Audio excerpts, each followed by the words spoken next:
Ya entrando a la materia, lo que continuaremos con esta semana viendo la ENIAC y la SBAC es pues repasando un poco de los conocimientos que hemos adquirido en cursos anteriores. Lo primero es la arquitectura de von Neumann, que es lo que vemos acá. Recordemos que por definición una computadora la podemos definir como todo aquel sistema que tenga un sistema para gestionar entradas, un sistema para gestionar salidas, una memoria y un CPU, donde el CPU está compuesto por una unidad de control y un bus de datos o unidad aritmética lógica.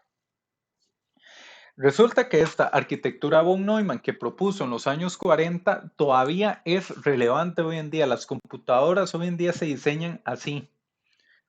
Tienen exactamente los mismos conceptos. Entonces, hablando un poquito de la parte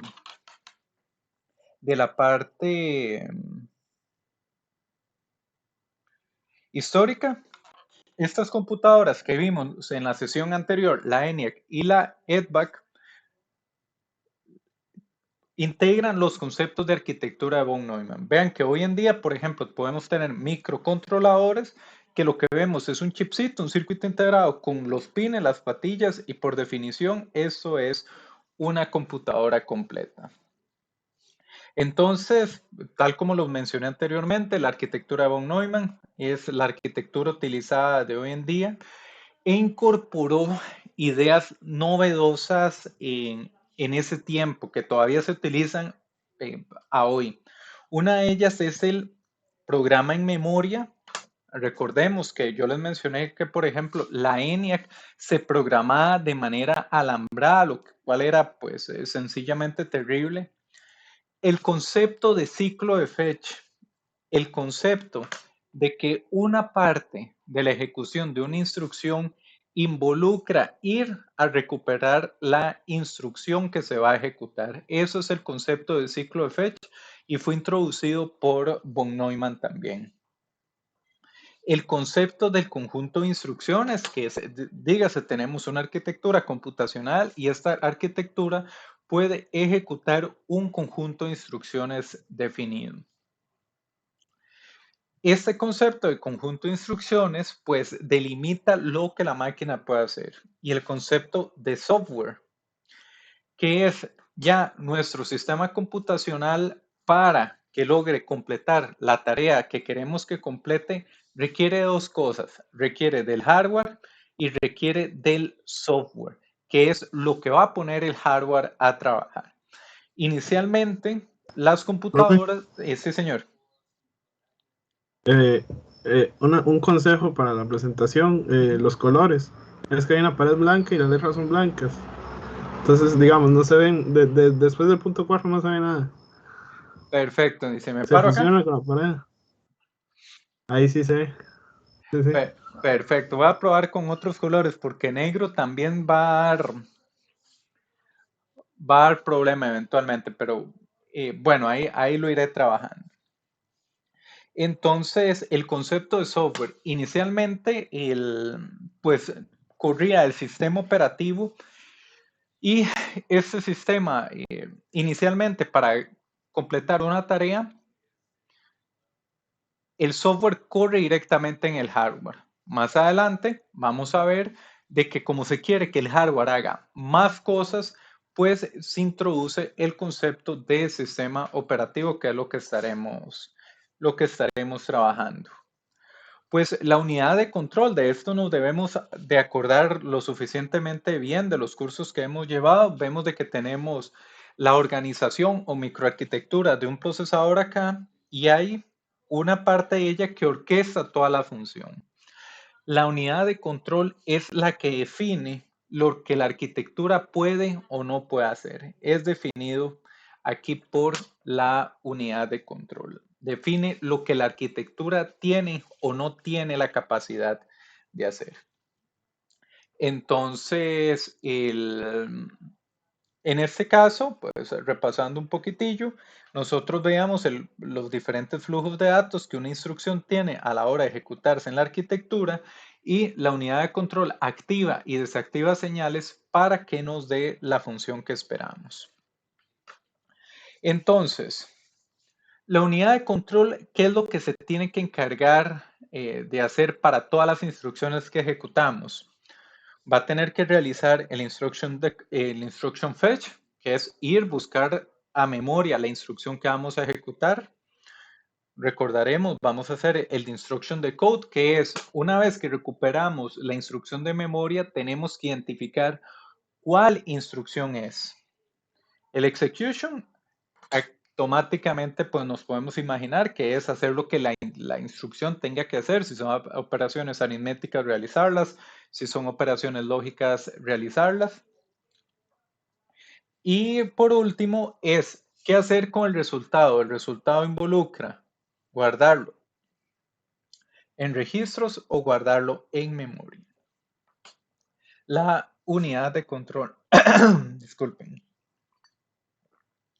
La unidad de control se encarga de esto. Al final de que ejecutamos una instrucción, vamos a tener una fase que es revisar interrupciones. Durante la ejecución del código, ¿hubo interrupciones? Sí, no, y con base en si hubo o no, puedes hacer una alteración del flujo de ejecución. Y pues repetir esto para todo el código. Esto pues lo repasamos de digitales. Esto es la función de la unidad de control. Entonces, vamos a hablar o recordar los conceptos de organización o microarquitectura y arquitectura. Recordemos, si tenemos una hoja o un manual de cómo utilizar el procesador, de cuáles instrucciones tiene disponibles, de cómo son los direccionamientos en memoria, de cuántos y cuáles registros tiene disponibles y cómo utilizarlos, estamos hablando de arquitectura. Si en cambio estamos viendo la composición interna del procesador, de cómo están interconectadas las diferentes partes a nivel de hardware, estamos hablando de organización o microarquitectura.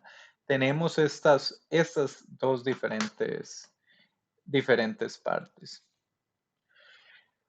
De las unidades de control, básicamente pues tenemos tres tipos. Tenemos la unidad de control alambrada. Eso quiere decir que una vez que se hizo el silicio, la unidad de control no se puede cambiar. La microprogramada, que si eso lo recordamos de diseño lógico, las máquinas microprogramadas, es que tenemos una pequeña arquitectura que ejecuta microinstrucciones y pues basado en esta pequeña arquitectura logramos orquestar el funcionamiento del procesador. Y por último, la microprogramable, que es una unidad de control microprogramada que puede programarse.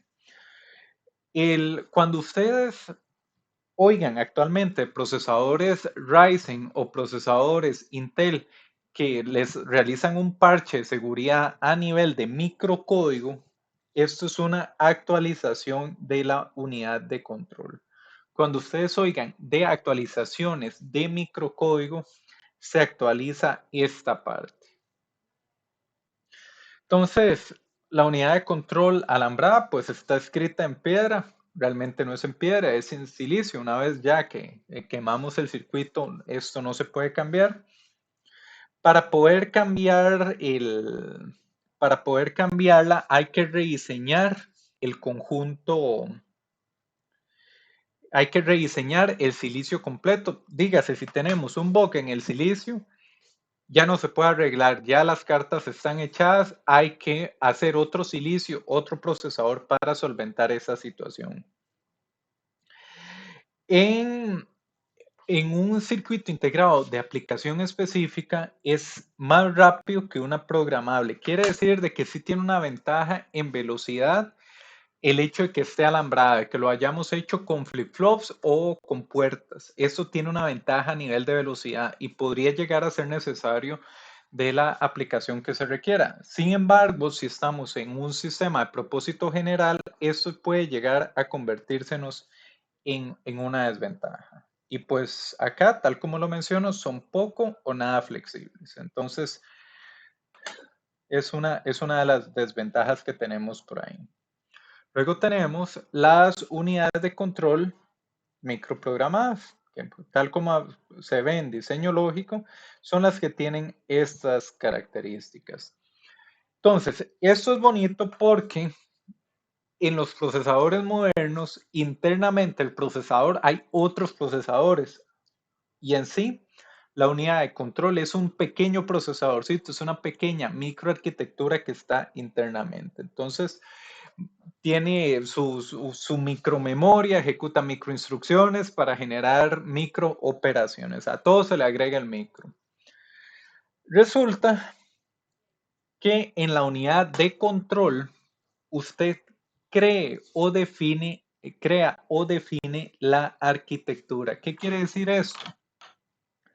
Modificando la unidad de control, usted puede definir cuáles instrucciones va o no va a ejecutar la arquitectura. Ahí es donde se define cuáles instrucciones usted tiene o no tiene la capacidad de ejecutar.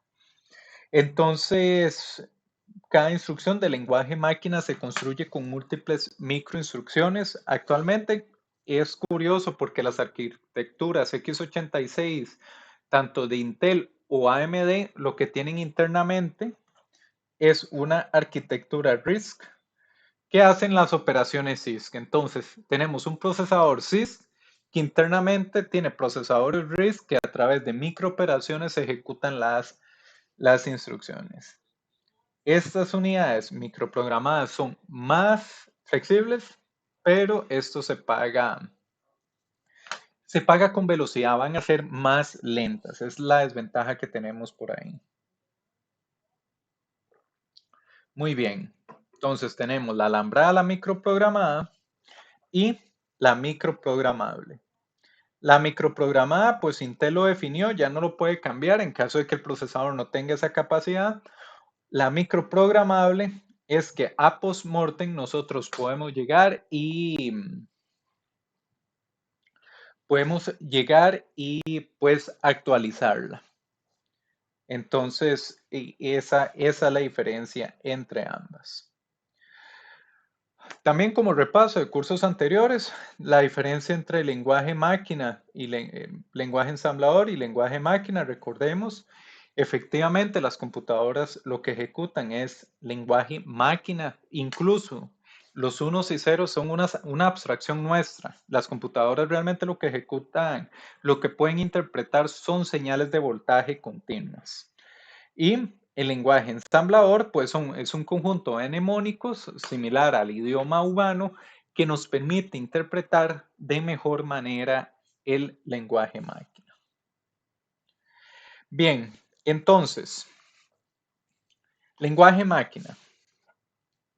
Lo define la microprogramación, unos y ceros crudos, incluso unos y ceros en voltaje, 0,5 voltios, 0,3 voltios. Históricamente, las primeras computadoras se programaron en lenguaje máquina. Cuando vimos la ENIAC, la EDVAC, estas computadoras se programaron de esta manera. Entonces sí llegó, esto efectivamente sí llegó a darse. Acá pues todo es responsabilidad del programador. Vean de qué maravillas que teníamos en ensamblador, como por ejemplo que llegamos y decimos brinque a etiqueta, esa etiqueta, la etiqueta como tal no existe. Y la etiqueta es una dirección. Cuando nosotros programamos en lenguaje máquina, resulta que los desplazamientos de cuántas instrucciones adelante o cuántas instrucciones atrás los tenemos que hacer nosotros el cálculo por aparte y a la hora que programamos la computadora en lenguaje máquina poner la dirección exacta. Entonces conceptos de etiquetas no existen, conceptos de saltos relativos no existen, tiene que calcularse uno a pie la dirección final a donde va a ir a dar el salto. Esto es inherentemente no portátil, lenguaje máquina única y exclusivamente va a funcionar para la computadora para el que fue diseñado. Entonces, es imposible que esto cambie. Entonces, ¿cuáles responsabilidades tenía el programador a la hora de pues, crear una aplicación para lenguaje máquina? Poner el programa en RAM con sus respectivos códigos de operación, modos de direccionamiento, formatos de argumento, calcular tamaños y desplazamientos. Dígase que en el conjunto de unos y ceros que se ponía en RAM, el programador tenía que saber que este es el opcode, tenía que saber que esto es una dirección de memoria, tenía que saber que esto se refiere a un registro y tenía que saber que esto de acá es la dirección destino del salto. Como se podrán imaginar, esto está sumamente susceptible a errores. Entonces, de ahí fue donde se pasó al lenguaje ensamblador. Entonces, el lenguaje ensamblador en sí, de pasar del lenguaje máquina al lenguaje ensamblador es una ganancia grandísima. Ya esto fue pues un cambio súper beneficioso para lo que era programar computadoras. Ahora vamos a ver que a la hora que un, un programador tenía que llegar y ejecutar su código, involucra pasos adicionales en la computadora. Entonces, ¿qué sucede? La pereza es parte de la historia humana. Como se podrán imaginar, esto era un infierno, pues era un infierno programar de esta manera. Entonces, vienen los ingenieros y los ingenieros quieren mejorar esta situación. Entonces, ¿qué hacen? Programar en lenguaje máquina es tedioso y propenso a errores. En los 50 se inventa ensamblador. Tal como sabemos de digitales, ensamblador es algo para el programador. La máquina sigue interpretando lenguaje máquina y lo que involucra son mnemónicos y nombres simbólicos al lenguaje máquina. Esto permite de mejor manera interpretar lo que la computadora va a realizar. Una gran importancia o una gran ventaja es que calcula desplazamientos. Calcula desplazamientos. Esto pues es definitivamente pues un cambio de paradigma. Quiere decir de que ya se incorpora el concepto de etiquetas y nosotros eventualmente podemos referenciar la etiqueta y sabemos de que el flujo de ejecución va a ir a dar así. Y eso pues representó una gran ventaja en su momento. También sucede que el ensamblador permite la utilización de macros, que son funciones que básicamente se hace copiar y pegar en el código, y de pseudo instrucciones.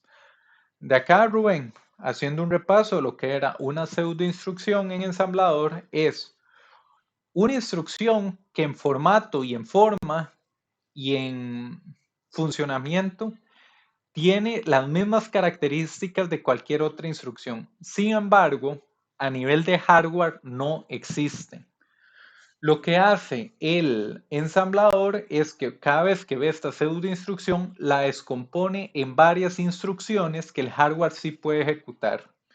Y esas varias instrucciones en conjunto dan la misma funcionalidad de la pseudo instrucción. Podemos ver de alguna manera que la pseudo instrucción es una clase, es un tipo de macro. Pero el ensamblador nos permite utilizarla, lo cual es una maravilla.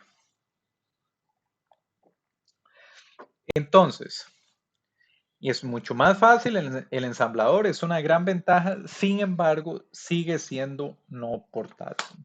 Y esto se mantiene al día de hoy. Ensamblador para x86 no es portátil a menos de que en otra arquitectura se ejecute en una máquina virtual, en un emulador, disculpen. De esto hay algo bastante particular. Rubén, contame, ¿has oído de las Mac nuevas, las que tienen el procesador M1? Para nada, profe. Muy bien, entonces, ¿qué ocurre? Vienen las computadoras, viene Apple y saca una nueva generación de computadoras con un procesador M1 ARM. ¿Por qué esto es importante? Es importante porque históricamente Apple venía utilizando procesadores Intel. Y resulta que la nueva generación de Macs sacó las computadoras, pero ahora utilizan ARM. El problema que esto tiene es que existe todo un gran ecosistema de aplicaciones diseñadas para correr en Apple, pero en Intel. Y la nueva generación de computadoras son ARM, entonces por eso que exactamente que dice ahí abajo, el código no va a funcionar, las aplicaciones no van a funcionar. Entonces, ¿qué hizo Apple? Apple creó un software conocido como el Rosetta Stone que permite en las computadoras nuevas que son ARM ejecutar código que son para las versiones de Intel. Dígase, en ARM estamos corriendo código Intel. Y no solo eso, sino que logró en estas computadoras nuevas alcanzar el mismo rendimiento de cómo corría ese código nativamente. Entonces, esto viene asociado de que los emuladores tienen aplicaciones reales. Esto es una clase de emulador que permitió a la empresa sacar este procesador M1 que es muy poderoso comparado a la industria, es un procesador realmente poderoso y ofrecer soporte de las otras aplicaciones que estaban para una arquitectura diferente. La no portabilidad se puede resolver con soluciones como el Rosetta Stone. ¿Cuál es el problema? Que obviamente una aplicación que no ocupe el Rosetta Stone, sino que corra nativamente en el hardware, va a tener mucho mejor rendimiento. Continuando, pues hacemos un pequeño repaso de lo que son lenguajes de alto nivel. Entonces,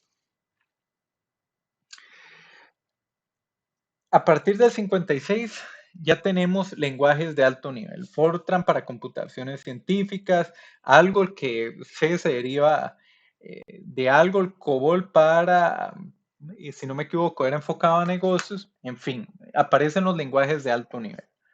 Hacemos un repaso de la jerarquía de abstracciones en el sistema computacional. En lo más abajo vamos a tener el hardware.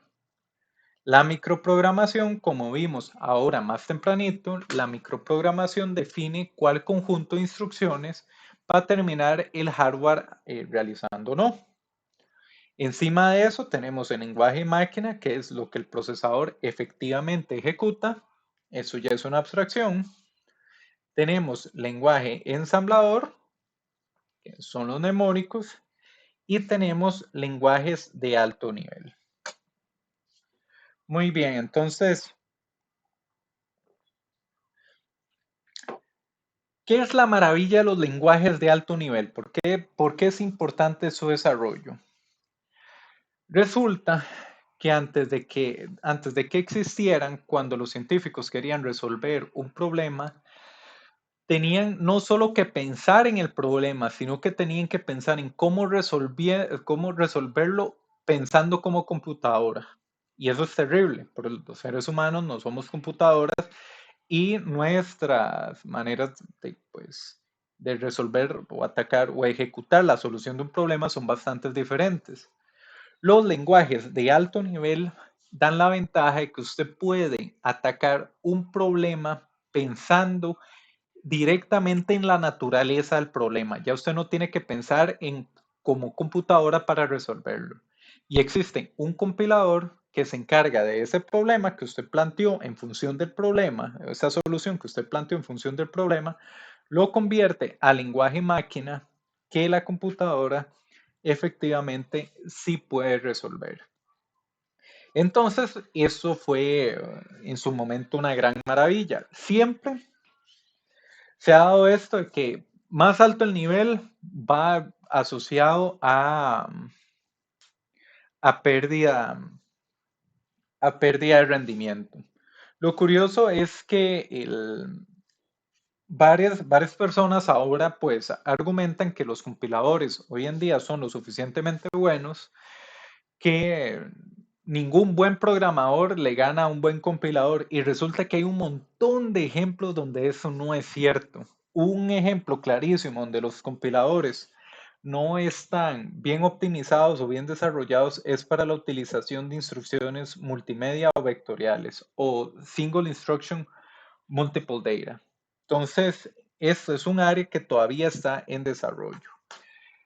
Los compiladores, al fin y al cabo, lo que tienen son algoritmos y van a funcionar muy bien para generar códigos que quepan o que esos algoritmos procesen bien, pero para casos específicos o extremos, todavía hoy en día existe optimización en lenguaje ensamblador, optimización a mano, particularmente en la utilización de instrucciones multimedia.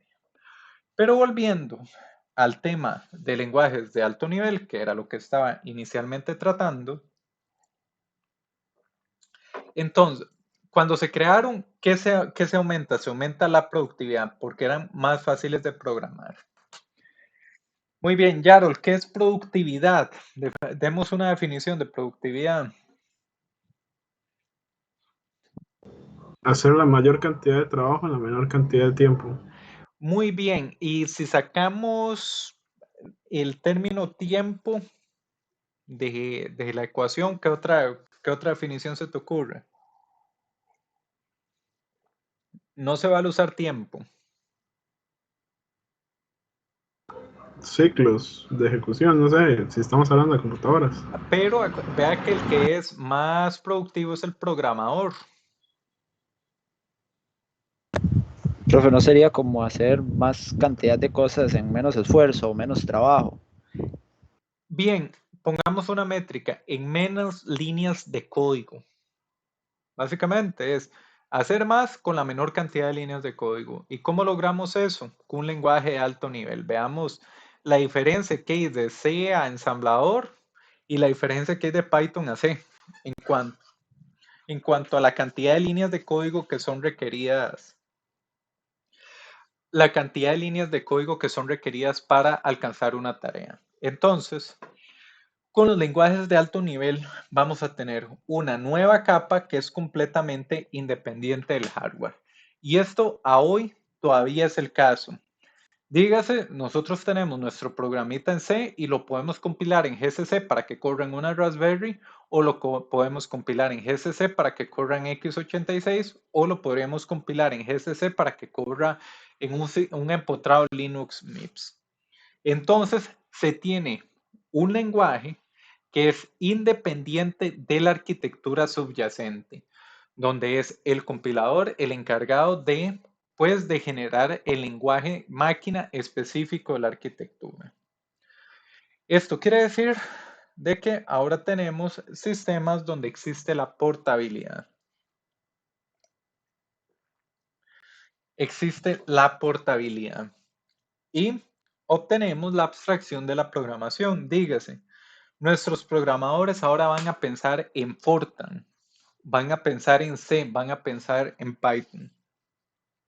Muy bien, entonces, Emanuel, escoja, yo vengo y te doy una opción y es escoja entre estos tres lenguajes con el que usted, de programación con el que usted va a sobrevivir el resto de su vida. Python, C o ensamblador, ¿cuál escogen? Ya, y escojo C++, aunque no está, bueno, C. ¿Y por qué no Python y por qué no ensamblador? Bueno, Python, algunas cosas que usted dijo que si bien mientras más alto nivel, más fácil es de hacer, eso no es de, para mí no es de todo la verdad, porque algunas cosas para mí son más difíciles hacerlas en Python que en C, como cuando hay que trabajar con la memoria, por ejemplo, porque en C nada más un par de punteros y ya lo tengo, en Python no puedo hacer eso tan fácil. Ajá. Pero el ensamblador, de ahí es muy lento el desarrollo. En cambio, C, ya, el desarrollo es rápido y es portable. Y C++ lo lleva más allá con las plantillas, el tiempo de ejecución, de compilación y todo lo demás. Entonces, escogería C, la verdad. Muy bien. Lo de Python que decís ahí específicamente de acceso a memoria, tenés toda la razón. Pues Python evita que usted haga eso. No le gusta, no es ni siquiera para eso. Pero, por ejemplo, te cuento aplicaciones en donde se utiliza Python. Un investigador acá en el TEC están tratando en bioinformática lo que es acople de proteínas. Este es uno de los problemas más bravos que usted puede entrarle computacionalmente. La naturaleza del problema en sí es difícil. El problema en sí, conceptualizarlo es difícil. ¿Cómo para que usted, eso es el argumento que él da, como para que usted se esté complicando con el manejo de un null character en C que no puso o de leer una línea de texto, o leer un archivo de texto sin que haya errores? Decía, ya el problema en sí es difícil como para esas complicaciones. Entonces, él desarrollaba los algoritmos en Python porque decía de que Python le permitía pensar en función de cómo resolver ese problema de la manera más sencilla. ¿Cuál es el problema que se tiene del otro lado? Python es lento en comparación. Entonces, cuando usted ya quiere, pues necesita el rendimiento, no da. Acá hay algo curioso. Pero, Ajá. profe, algo muy cool que tiene Python es que, por ejemplo, usted puede escribir código en C, o sea, usted puede escribir la librería en C y ahí donde vuela, porque eso sí corre de forma nativa. De hecho, Entonces, Python, si no me de hecho, equivoco, no sé si conoce NumPy, por ejemplo, que está ajá, escrita totalmente en C. Y también la librería de Array también está escrita en C. O sea, tiene esa facilidad de que si algo está haciendo un cuello de botella y es algo que se puede acelerar con CPU, pues nada más hacen C y esa parte, nada más hacen C esa parte y sigue el desarrollo rápido. es correcto. Entonces, eso, ese era el punto que yo iba. Muchas de las bibliotecas de Python son en C. Y lo que ofrecen es la interfaz para que desde que el código de Python se pueda acceder, lo ejecute en código eficiente y vuelve a Python. Entonces, eso es una de las ventajas que se tiene. Incluso en inteligencia artificial que eh, se utiliza Python, realmente es el lenguaje de facto en desarrollo de inteligencia artificial. Ya cuando hay que metérsela al hardware para obtener rendimiento, llaman a rutinas de C o rutinas de OpenCL para acelerar. Entonces, esa es una de las ventajas que tiene y sí, efectivamente ofrece eso. Pero en general, en código común y corriente, pues el hecho de que sea interpretado tiene desventajas. Entonces, un ejemplo donde, volviendo al tema de lenguajes de alto nivel, es si tenemos un problema que conceptualmente es difícil metérsele a complejidades de hacerlo en ensamblador o hacerlo en C, pues es una desventaja. Entonces, un Python llega a ser ahí lo suficientemente bueno. Muy bien, entonces, también es el hardware se vuelve irrelevante. Podemos correr Python en nuestra Raspberry, en nuestra computadora Linux, en nuestro empotrado MIPS. Y se crean los compiladores, por lo que las personas pues, encuentran las maravillas de programar en alto nivel. Vamos a ver que, por ejemplo, en los 50 todavía programar en Fortran, que es considerado de alto nivel, se hace con tarjetas perforadas. Entonces, es algo bastante curioso. Se programa con tarjetas perforadas en alto nivel. Ahora continuamos con el siguiente sistema computacional que debemos repasar, el cual corresponde a la IBM 701. Esta fue la primera computadora en algo. Rubén, ¿te acuerdas la primera computadora en qué fue?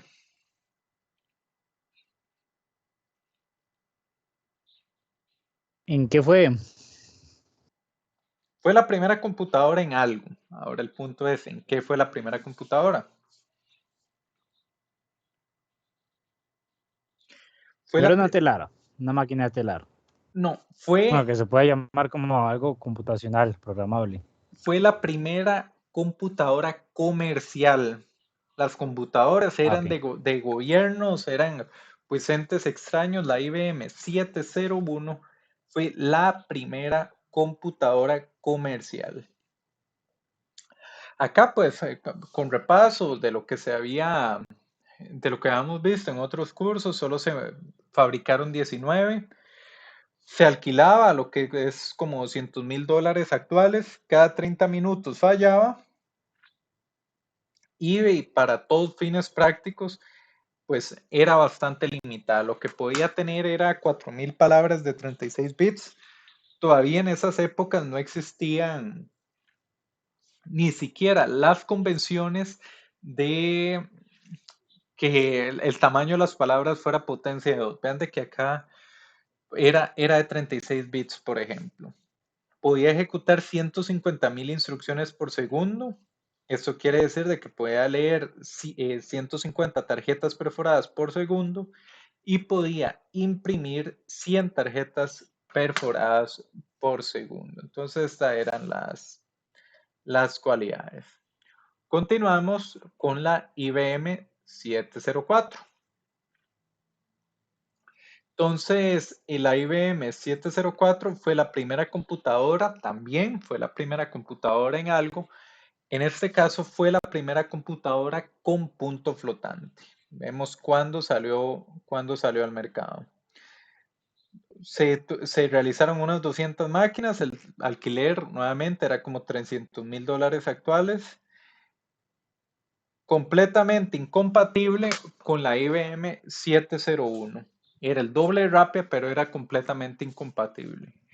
Acá en repaso de lo que habíamos visto en cursos anteriores, habíamos visto que el soporte legado de Intel fue una de las mayores ventajas competitivas, donde llegaban a ocurrir situaciones donde una empresa compra una máquina, la máquina es carísima, tiene que conseguirse un programador que le haga la aplicación, que es carísimo, tiene su máquina, está corriendo, viene la nueva máquina, quiere sustituirla porque resulta que la nueva máquina ocupa la mitad del espacio, consume la mitad de la corriente eléctrica y es el doble rápida. ¿Y qué sucede? La aplicación pasada ya no funciona en la máquina nueva. En estas épocas, me cuenta, por ejemplo, un ex profesor mío que trabajó en la caja, trabajó en una empresa, que se llegó a dar un caso en los años 70 donde tenían una computadora, la sustituyeron por una más nueva, más rápida, pero para correr el sistema anterior tenía que correrlo emulado. Lo corría emulado y era más lenta que el sistema anterior. Estas situaciones fueron súper comunes en estos años. Entonces,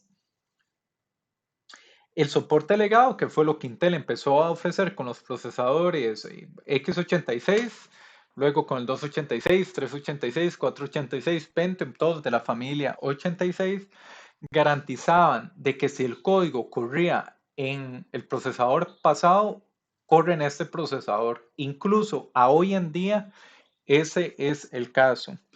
En el primer proyecto del bootloader, ustedes van a ver que una de las funciones del bootloader es inicializar el procesador. ¿Por qué inicializarlo? ¿Por qué no prende directo para que corra el sistema operativo? Resulta que los procesadores x86 modernos, cuando están apagados, si usted los prende, despiertan como si fueran un x86 de los años, un 8086 de los años 80. Ya luego usted lo inicializa para pasar a modo de 32 bits y luego de ahí a modo 64 bits. Entonces, estos procesadores todavía, teóricamente, me imagino que tienen que haber otras dificultades a nivel del otro hardware de la computadora. Teóricamente todavía deberían poder correr DOS, por ejemplo. Entonces, pues el soporte legado se convierte en una gran ventaja ahí. Esto, pues, esta también, una de las características que tiene es que cuenta con dispositivos para copiar tarjetas perforadas a cinta magnética offline y tenía una memoria núcleos de ferrita. Aquí, Rubén, te Bueno, agradecería. Ajá, pregunta,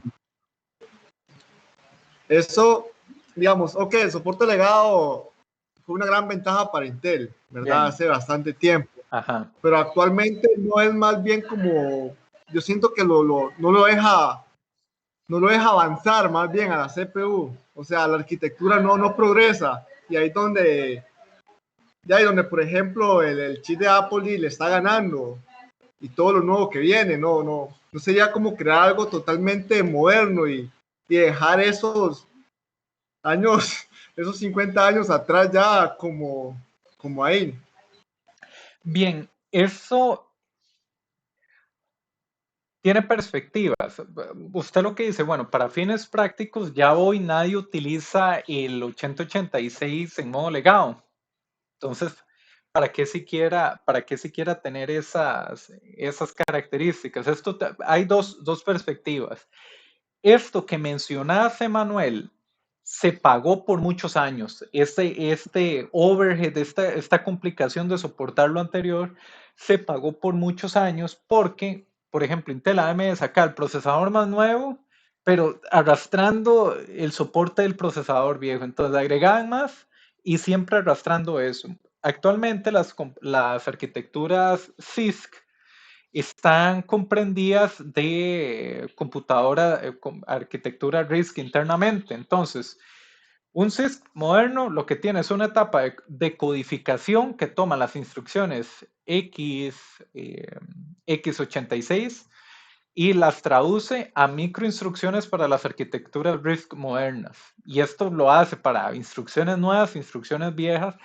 Entonces ya ahí la complicación no es tan grave porque igual se tiene esa etapa de codificación. Antes de tener este enfoque de microarquitecturas en CISC, antes de tener este enfoque, que se hacía todo a pie, que efectivamente se arrastraba, sí, eso se pagaba. Y eso que mencionas, el hecho que digo que se paga es que ese espacio de silicio es overhead. Y el tamaño del silicio directamente impacta a consumo de potencia, lo que hace que no sea apto para aplicaciones de consumo de potencia. De lo que mencionas del Apple M1, todavía no le llega al tope de x86, no le va a llegar a un Ryzen, hasta incluso por la naturaleza de los núcleos, a un Ryzen 9 de 16 núcleos, que con 32 hilos no le da. El M1 es una arquitectura híbrida, quiere decir que tiene 4 núcleos grandes y 4 núcleos chiquititos. La gran ventaja en que la tiene en un solo hilo. Entonces, el procesador en un solo hilo es muy buen rendimiento, pero ya donde usted paraleliza, como no todos los procesadores son iguales, ahí se queda varado. Entonces, es bueno, pero no, o sea, no llegó a reemplazar del todo. Y en x86, pues las arquitecturas x86 modernas son RISC internamente. Entonces, ya la complicación del soporte legado no es un problema tan grande. Aún así, siempre hay que tener la partecita que emula el prender como 8086, luego el emula, el pasar a modo 32 y ya luego modo 64, que es el moderno. Entonces es algo que se pagó. De acá, continuando con x86, Intel ha lanzado procesadores sin soporte legado, procesadores que eran una nueva línea en x86, una máquina diferente. Si no me equivoco, son los Itanium. Entonces, Rubén, en los apuntes, porfa. Itanium, por ahí andaba, pero estos procesadores han existido. ¿Y qué ha sucedido? ¿Qué ha sucedido, Emanuel? Ya el ecosistema de la industria están tan acostumbrados a lo que ya hay que no pegaron. Estos procesadores para servidores, era específicamente, no pegaron. Entonces, ya se han tenido esos enfoques. También acá, Rubén, si me haces un favor para los apuntes, verificar si la versión de AR, si no me equivoco, los ARM modernos de 64 bits se pueden ejecutar instrucciones, operaciones de registros de 32 bits. Lo que no sé es si el soporte legado es directo. Si correr algo a 32 bits en 64 está actual en las arquitecturas modernas de ARM. Entonces, Rubén, eso también a los apuntes. Si me haces, Ok, perfecto. si me haces ahí el favor, entonces. Pero sí, Manuel, ya eso se ha intentado. Volviendo a la IBM 704, esta máquina fallaba cada 8 minutos, tenía una falla, pero la maravilla es que ya podía correr Fortran. Lo cual, pues, es una ventaja, puesto que era un lenguaje de alto nivel. Luego, como máquina de EK, que era máquina que una persona utilizaba a la vez para ejecutar una tarea, tuvimos la IBM 709. Esto es un ejemplo, una máquina de EK comercialmente.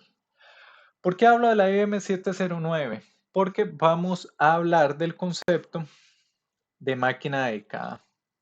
Y eso era el uso típico de las computadoras en los 50. Quiere decir, de aquí las computadoras, por ejemplo, en los años 50, si usted llegaba y daba una tarjetita que decía programador de computadoras, es el equivalente a que llegue a alguien hoy, se le presente, le dé una tarjetita que diga viajante del tiempo. Es algo que sencillamente la gente pues, no sabía que existía, ¿verdad? Entonces, en esos tiempos, puesto que las computadoras eran un recurso tan limitado, si usted necesitaba utilizar una computadora, tenía que venir y hacer una reserva de horas máquina. Una reserva de horas máquina. Entonces, acá, reservar horas máquina era yo usar la computadora de 1 a 4. En ese tiempo era donde el programador o el científico tenía la disponibilidad o la disposición de poder utilizar la máquina y debía hacer absolutamente todo. Desde encenderla, desde alimentarle el programa, desde verificar de que el programa se ejecutara correctamente, hasta apagarla. El científico tenía que encargarse de hacer todo, tenía que ser un experto en la máquina. Y esto es algo que vamos a desarrollar durante el curso, que es no solo había que ser bueno en el problema que se quería resolver, sino que había que ser un experto en esta máquina que era terriblemente complicada. Y esto, pues, como se podrán imaginar, no es ventajoso.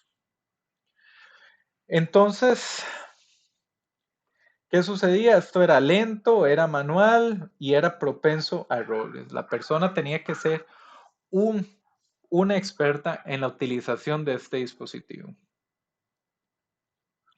Entonces, hablemos del maravilloso mundo de la máquina dedicada. ¿Cómo funciona este maravilloso mundo de la máquina dedicada? Vea lo que involucraba. Usted llegaba, reservaba la utilización de la máquina, ya la puede utilizar. Para poder ejecutar su programa tenía que seguir los siguientes pasos. Tenía que configurar todos los tableros de control. Tenía que colocar Fortran, porque ya usted era alguien sofisticado que programaba en alto nivel, en la lectora de tarjetas. Fortran, que era un lenguaje de alto nivel, se programaba en tarjetas perforadas. Usted le da a bootear al computador. Muy bien. Ahora esto, acá, colocar Fortran, muy bien. Esta parte de acá de colocar Fortran en la lectora de tarjetas y dar boot al computador es llegar, usted tiene la máquina no tiene sistema operativo, no tiene nada que corra, y usted lo primero que tiene que colocarle es un programa que se llama compilador Fortran o Fortran, decirle para que la máquina bootee ese programa y sepa que lo que va a leer, lo que tiene que interpretar es un código fuente Fortran del que tiene que generar una salida. Entonces usted primero coloca el compilador Fortran en la máquina, la enciende, la máquina bootea ese compilador Fortran y posterior a eso coloca el código fuente de su problema en la lectora para que lo lea. Tiene que probablemente darle varias pasadas para que lo lea bien. Si no hay errores, el compilador Fortran le va a generar tarjetas perforadas del lenguaje ensamblador de su programa. Entonces ya usted toma ese conjunto de tarjetas perforadas y lo lleva a la lectora de tarjetas de nuevo, volviendo a bootear la máquina, pero ahora con el programa ensamblador. Ahora, lee usted su lenguaje ensamblador, bootea la máquina con el ensamblador. Una vez que la bootea con el ensamblador, le ingresa el ensamblador que le generó el compilador Fortran para que lo lea. Probablemente va a tener que pasar varias veces para que lo lea bien. Esto le va a generar las tarjetas perforadas en lenguaje máquina. ¿Qué es lo que ya efectivamente la computadora puede ejecutar? Ahora, ya que sí tenemos el lenguaje máquina, que es lo que la computadora puede ejecutar, lo colocamos en la lectora y le damos boot al computador. Eventualmente en una impresora obtenemos nuestro resultado y repetimos el paso. Como se podrá imaginar, las grandes desventajas de este esquema. Vean todos los pasos donde algo podía salir mal. Tenemos que cargarle a la máquina el compilador Fortran, tenemos que cargarle el ensamblador y por último tenemos que cargarle el código máquina de lo que efectivamente queríamos que se ejecute. Entonces, terrible. Analicemos la máquina dedicada. Analicemos este escenario que les acabo de describir y hablemos de ventajas y hablemos de desventajas. Entonces, ¿qué ventajas había? El programador tenía absoluto control del hardware. Era de él en ese momento. Ventajas por pocos expertos al inicio, quiere decir de que si usted era experto en la máquina, probablemente usted va a tener una muy buena remuneración. Y puesto que la máquina era dedicada, nadie más la tocaba, era fácil establecer controles y responsabilidades de qué había sucedido en ese momento. Desventajas. Trabajo repetido entre usuarios. Definitivamente hay un montón de pasos ahí que se podían factorizar. No hay estándares, cada persona utiliza la máquina como le queda bien, como lo considere conveniente. Y aquí algo importante es que los programadores se tienen que hacer expertos en el hardware. Ya no solo es el problema que resuelven por sí difícil, sino que tienen que aprender a utilizar un hardware complicado para llegar y obtener un cómputo, un resultado deseable. Y esto, como se podrá imaginar, para un hardware que es carísimo, da un uso súper ineficiente de los recursos.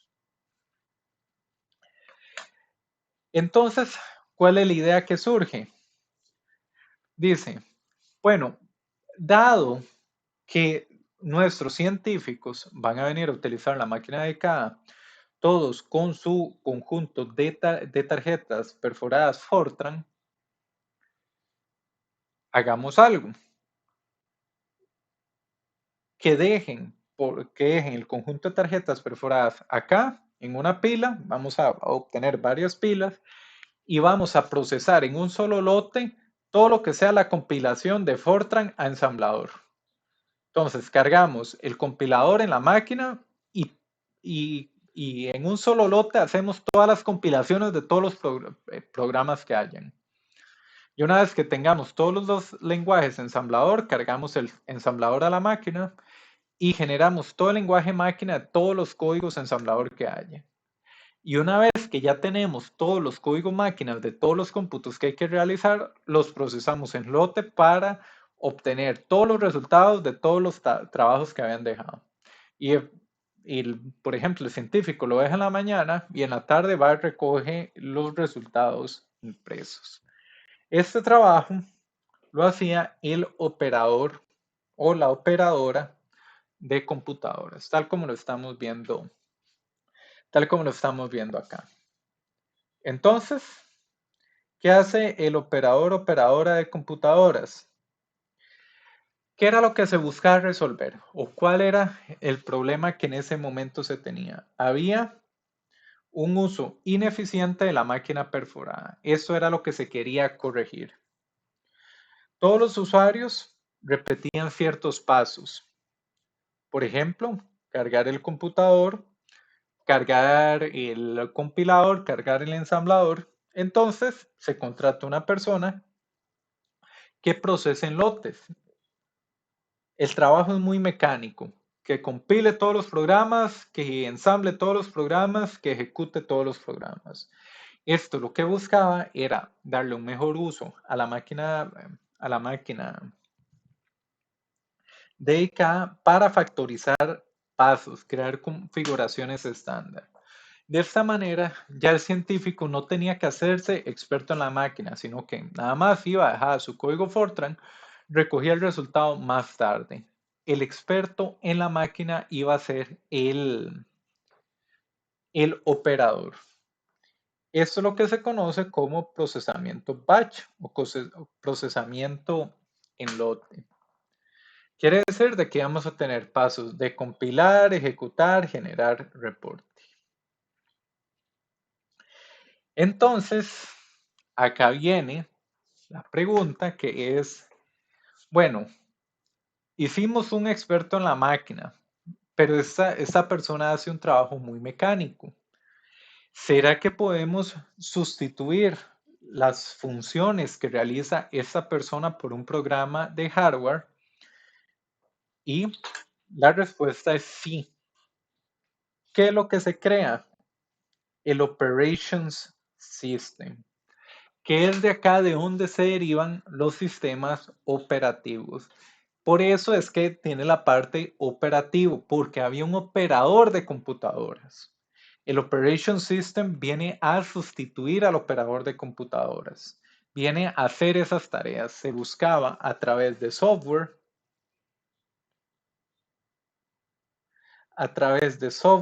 realizar estas tareas. Y con esto pues venimos a lo que son los sistemas operativos primitivos. Entonces, los sistemas operativos primitivos, ¿qué capacidades o en qué contexto se utilizaban? ¿Cómo era la situación en ese tiempo?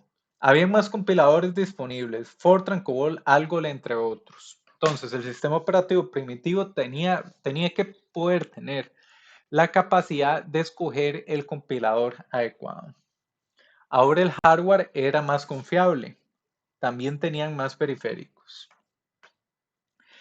Se quería tener un sistema operador, un sistema operativo que sustituyera al operador que les mencioné anteriormente.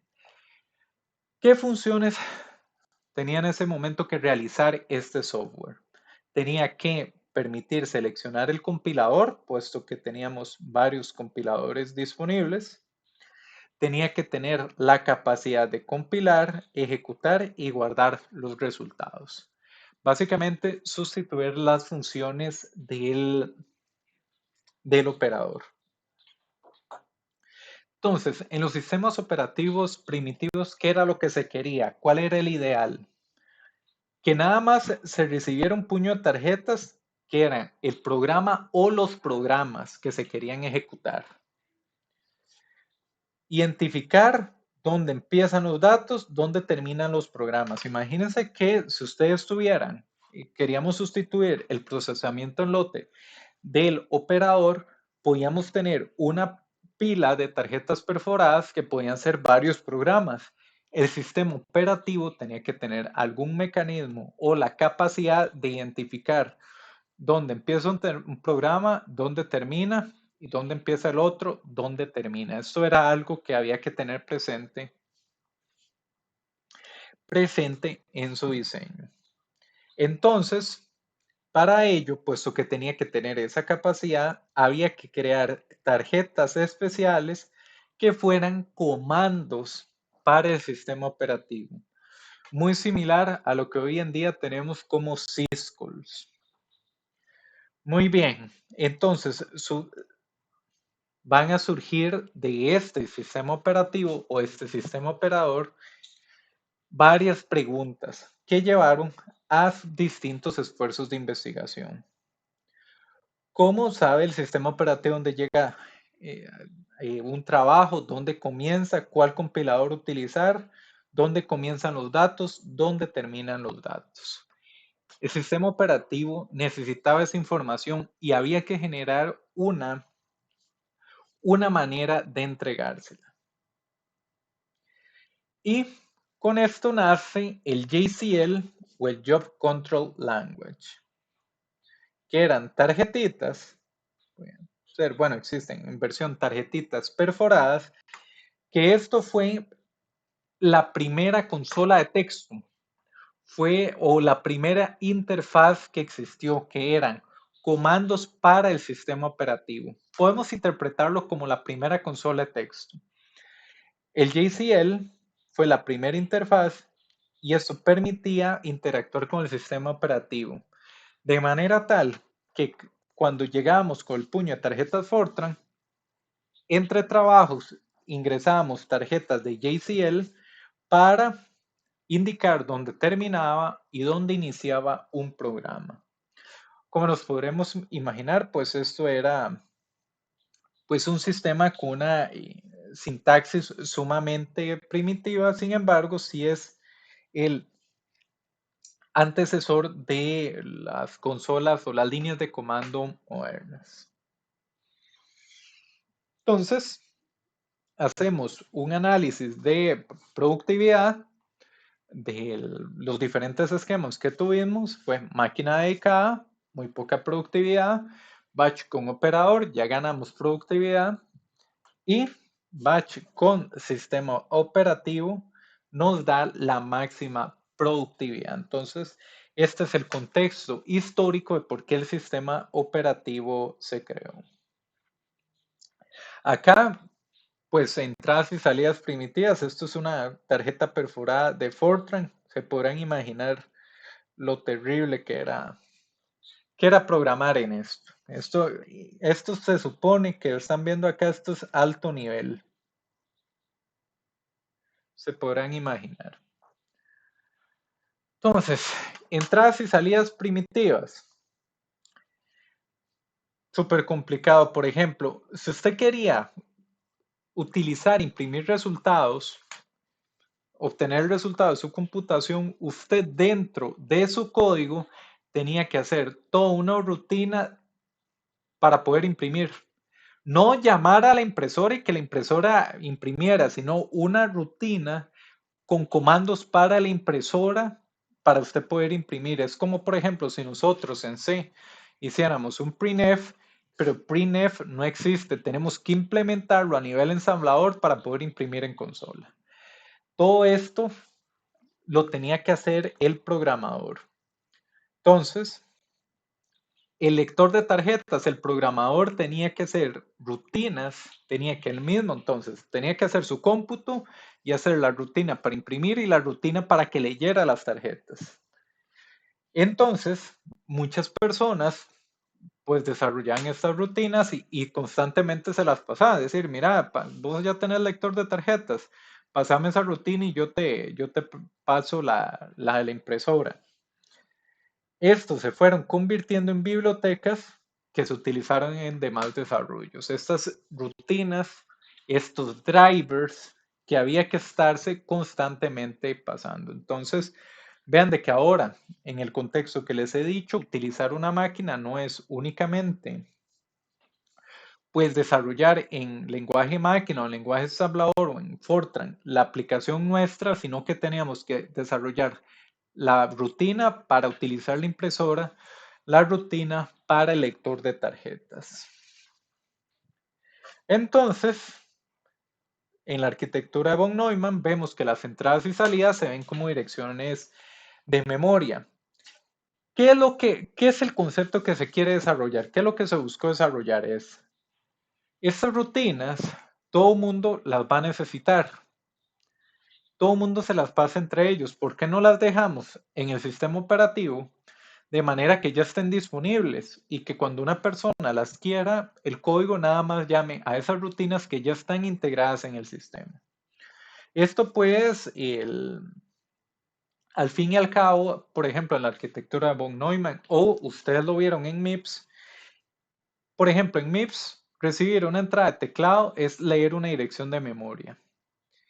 El imprimir en pantalla es imprimir en una dirección de memoria. Esto se deriva de la arquitectura de von Neumann. Entonces, ¿qué es lo que se pues hace con esto? Integrar las rutinas de entradas y salidas al sistema operativo, de manera tal de que cuando alguien las utilice, se los solicita como servicio al sistema operativo. De esto que les menciono, nacen los syscalls, que es donde esas rutinas que todo el mundo utiliza, el sistema operativo los ofrece como un servicio. Muy bien. ¿Qué pasaba antes de que se incorporaran al sistema operativo como un servicio?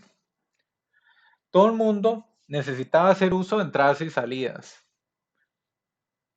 Entonces, tal como les menciono, la idea fue dejarlos como parte del sistema operativo disponible. Entonces, se le iba a solicitar al sistema operativo el servicio de entrada y salida. ¿Qué desventaja daba esto? De que ya si alguien quería hacer algo específico, algo loco con la impresora, de un patrón imprimir un patrón que la rutina que está en el sistema operativo no puede imprimir, ya no lo puede hacer. Pero esta desventaja más bien es una ventaja, se estandariza. Y esto todavía se arrastra a los sistemas operativos modernos a través de los syscall o llamada al sistema. Entonces, acá les muestro las llamadas al sistema de Linux. Pues existen una infinidad de llamadas al sistema. Básicamente, nosotros le solicitamos servicios al sistema operativo. Printf hace un syscall para imprimir en terminal.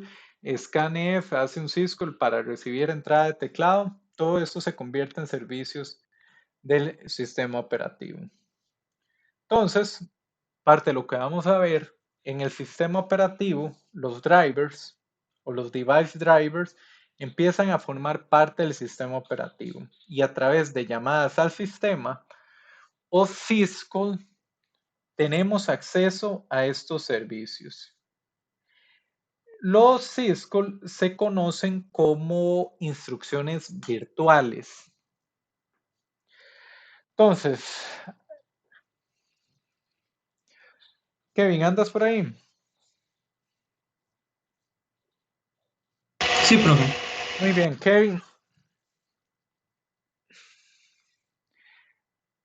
Tenemos dos conceptos. Tenemos algo que es virtual y algo que es transparente. El concepto virtual, ahí para que queden en los apuntes, vamos a tener que algo es virtual si se ve pero no existe. ¿Qué quiere decir? Por ejemplo, en una máquina virtual nosotros vemos una computadora, pero la computadora como tal no existe. Ese es un ejemplo. En syscalls, por ejemplo, que nosotros cuando desarrollamos en ensamblador sobre Linux, hacemos llamadas a syscall y syscall es una instrucción de ensamblador. Vemos la instrucción en ensamblador, pero la instrucción en lenguaje hardware no existe, sino que es algo que el sistema operativo interpreta. Transparente es lo contrario, es cuando algo existe pero no se ve. Por ejemplo, nosotros enviamos información por TCP/IP. Es transparente, la información llega de lado a lado de algún mecanismo que existe pero no se ve. Comunicación por Internet es transparente. Entonces, esto hace que el sistema operativo, incluir los servicios, hacen que el sistema operativo crezca de tamaño. Y pues va a ser más complejo para satisfacer las necesidades de los usuarios. Para terminar la clase, vamos a ver los componentes del sistema operativo. Componentes y funciones, vamos a tener el núcleo del sistema operativo, vamos a tener un mecanismo que nos permita ejecutar procesos, atender interrupciones, un mecanismo que nos permita gestionar memoria, mecanismos que nos permita tener multitarea, que en esto vamos a profundizar más adelante, hacer comunicación por red, mecanismos de seguridad y protección e interfaz de usuario. Que esta en particular es a los que las personas suelen asociar más a un sistema operativo. Las personas suelen asociar sistema operativo a la interfaz de usuario que al núcleo que corre por debajo. Y con esto terminamos la sesión de esta semana.